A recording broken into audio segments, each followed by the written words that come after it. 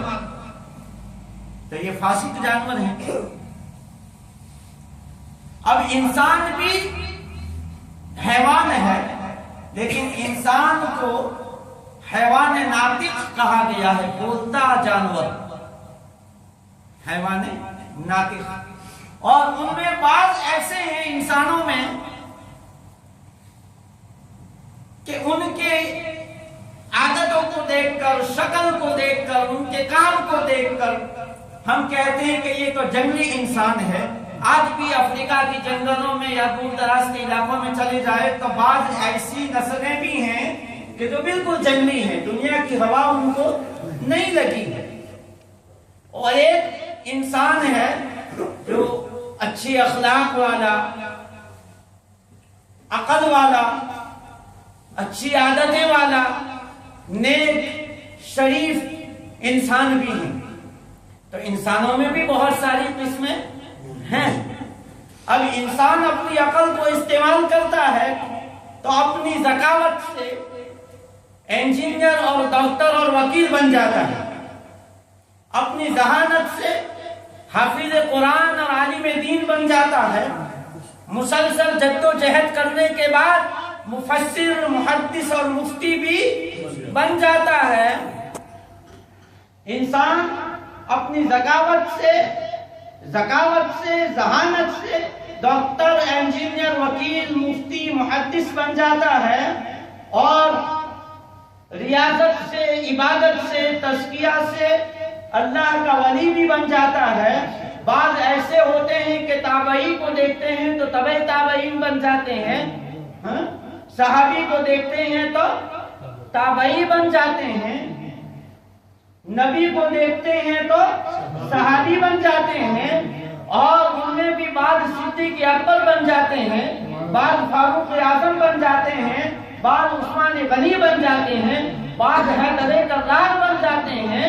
اور حضرت صدیق اکبر کے بارے میں تو کہا جاتا ہے کہ افضل البشر بعد الانبیاء، کہ انبیاء کرام کے بعد دنیا میں سب سے افضل بشر اگر کوئی ہے، افضل انسان اگر کوئی ہے تو وہ سیدنا صدیق اکبر ہے۔ لیکن یاد رکھو کہ ذہانت سے، ذکاوت سے، عبادت سے، ریاضت سے مفتی، محدث، ولی تو بن سکتا ہے، نبی کو دیکھنے سے صحابی تو بن جاتا ہے، تابعی تو بن سکتا ہے صحابی کو دیکھنے سے، مگر کوئی اپنی ذکاوت سے، اپنی ذہانت سے، اپنی عبادت سے، اپنی ریاضت سے، اپنے تسلسل مجاہدہ سے کوئی نبی نہیں بن سکتا۔ نبی نہیں بن سکتا، وہ صرف اللہ کی پسند سے، اللہ تبارک و تعالیٰ کے انتخاب سے نبی بنتا ہے۔ ہر نبی ذکی ہوتا ہے، ہر نبی ذہین ہوتا ہے، ایسا ذہین کہ دنیا بھر کے عقل مندوں کی عقل بھی نبی کی عقل تک نہیں پہنچ سکتی ہے۔ اتنا عبادت و ریاضت کرنے والا کہ دنیا کا بڑے سے بڑے غوث بھی، قیامت تک کے غوث، قیامت تک کے ولی، قیامت تک کی ابدال اگر جمع ہو جائیں، نبی کی ایک سجدے کے برابر ان کی ساری زندگی کی عبادت نہیں ہو سکتی ہے۔ عبادت و ریاضت میں نبی کا یہ مقام ہوتا ہے، لیکن نبی ہر حال میں اللہ تبارک و تعالیٰ کے انتخاب سے بنتا ہے، اور قرآن کی آیت بتا رہی ہے۔ قرآن کیا کہتا ہے؟ ان اللہ اصطفى آدم ونوحا وآل ابراہیم وآل عمران علی العالمین۔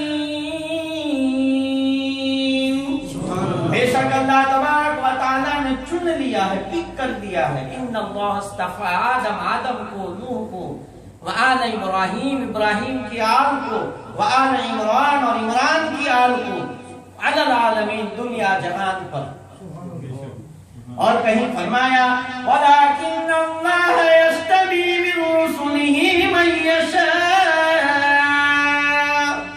اللہ تعالیٰ جسے چاہے پسند فرما لیتا ہے۔ اور کہیں فرمایا کہ وَلَكِنَّ اللَّهَ يَجْتَبِي مِن رُّسُلِهِ مَن يَشَاءُ إِلَّا مَنِ ارْتَضَىٰ مِن رَّسُولٍ عالم الغیب فلا یظہر علی غیبہ احدا الا من ارتضی من رسول۔ تو مصطفیٰ، میرے آقا صلی اللہ علیہ وسلم کا نام مصطفیٰ بھی ہیں اور مجتبی بھی ہیں اور مرتضی بھی ہیں، مرتضی بھی ہیں اور مجتبی بھی ہیں۔ مجتبی پسند کیا ہوا اور مرتضی انتخاب کیا ہوا، چوز کیا ہوا، پک کیا ہوا، پسند کیا ہوا۔ اور کہیں فرمایا اللہ اعلم حیث یجعل رسالتہ، اللہ تبارک و تعالیٰ خوب جانتا ہے کہ اسے کہاں کہاں رسول کو بھیجنا ہے، کن قوم کے لیے رسول کی ضرورت ہے، کس علاقے میں رسول کی ضرورت ہے، اللہ تبارک و تعالیٰ اس کو خوب جانتا ہے۔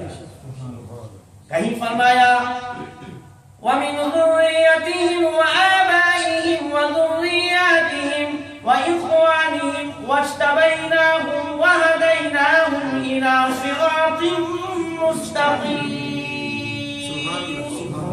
وَمِنْ آبَائِهِمْ وَذُرِّيَّاتِهِمْ وَإِخْوَانِهِمْ وَاجْتَبَيْنَاهُمْ، اللہ تعالیٰ نے ان کو منتخب کر لیا ہے، وَهَدَيْنَاهُمْ، اپنی ہدایت کے لیے انہیں ہدایت عطا فرمائی ہے، اِلَى صِرَاطٍ مُسْتَقِيمٍ، سیدھے راستے پر ان کو چلاتا رہتا ہے۔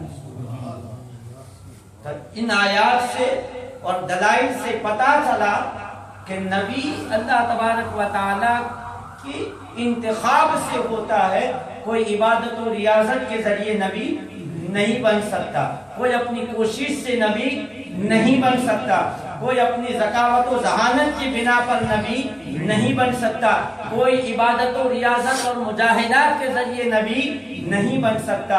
نبی وہ ہوتا ہے جو اللہ تبارک و تعالیٰ کی طرف سے منتخب کیا جاتا ہے۔ ایک بات۔ دوسری بات یہ کہ نبی کا جو علم ہوتا ہے، نبی کا علم یقینی ہوتا ہے، نبی کے علم کو کوئی چیلنج نہیں کر سکتا۔ میں آپ کو مثال دیتا ہوں کہ ایک علم ہے جبلت۔ اب جبلت کا جو علم ہے وہ کیا ہے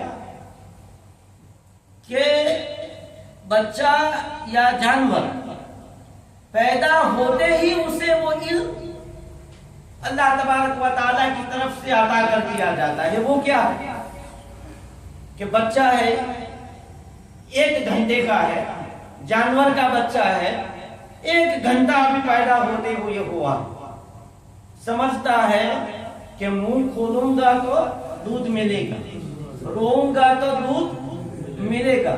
اب دیکھیں نا، بھینس کا بچہ ہے، بکری کا بچہ پیدا ہوتے ہی چند منٹ کے بعد اٹھ کے ماں کے تھن کو دیکھتا ہے۔ یہ کس نے اسے سکھایا؟ کس نے اسے بتایا ہے؟ کس نے اسے یہ علم دیا ہے کہ تیرا رزق ماں کے تھنوں میں ہے، تیرا رزق وہاں ہے؟ وہ چل کے جاتا ہے، تلاش کرتا ہے، اس کے بعد پھر منہ وہیں لگاتا ہے ماں کے تھنوں میں۔ تو پیدا ہوتے ہی یہ علم کس نے دیا؟ اللہ نے۔ اس کو علم جبلت کہا جاتا ہے۔ کیا؟ علم جبلت۔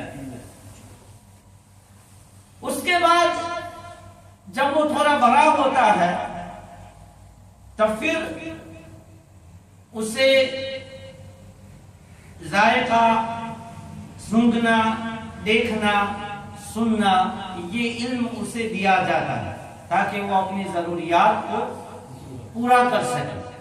اب مثلا وہ ماں کی طرف دیکھتا ہے، جب ماں کی طرف اس نگاہ سے دیکھے گا تو ماں سمجھ جائے گی کہ میرے بچے کو کیا چاہیے۔ زبان سے وہ بول نہیں سکتا، لیکن ماں اس کی نگاہوں کو سمجھ لیتی ہے۔ تو ہوا سے خمسہ اس کو عطا کیا جاتا ہے، بولنے سے پہلے، بولنے کی طاقت دینے سے پہلے اسے یہ علم دیا جاتا ہے کہ گرم کیا ہے اور ٹھنڈا کیا ہے، بھلائی کس میں ہے اور برائی کس میں ہے۔ یہ نیکسٹ اسٹیج پر اس کا عقل کا دروازہ کھولا جاتا ہے، انسان کو عقل کا دروازہ کھولا جاتا ہے۔ لیکن عقل والے بھی آپ دیکھتے ہیں کہ دنیا میں جتنے زیادہ عقل والے ہیں سب سے زیادہ وہی آپس میں اختلاف کرتے ہیں۔ ہر ایک یہ سمجھتا ہے کہ میں سچا ہوں، عقل کی روشنی میں۔ ڈاکٹر، ایک ڈاکٹر دوسرے ڈاکٹر کی مخالفت، ایک وکیل دوسرے وکیل کی مخالفت۔ تو یہ کیوں ہوتا ہے؟ کہ عقل ہے اور عقل کے بنا پر ان میں اختلاف بڑھ جاتا ہے۔ وہ آپس میں اتفاق نہیں کرتے ہیں، میل جھول کر بیٹھنے کی ان کے اندر عقل تو ہوتی ہے لیکن توفیق نہیں ہوتی، تو عقل سے بھی ان کا کام نہیں چلتا ہے، یا جو چیز وہ حاصل کرنا چاہتے ہیں وہ ساری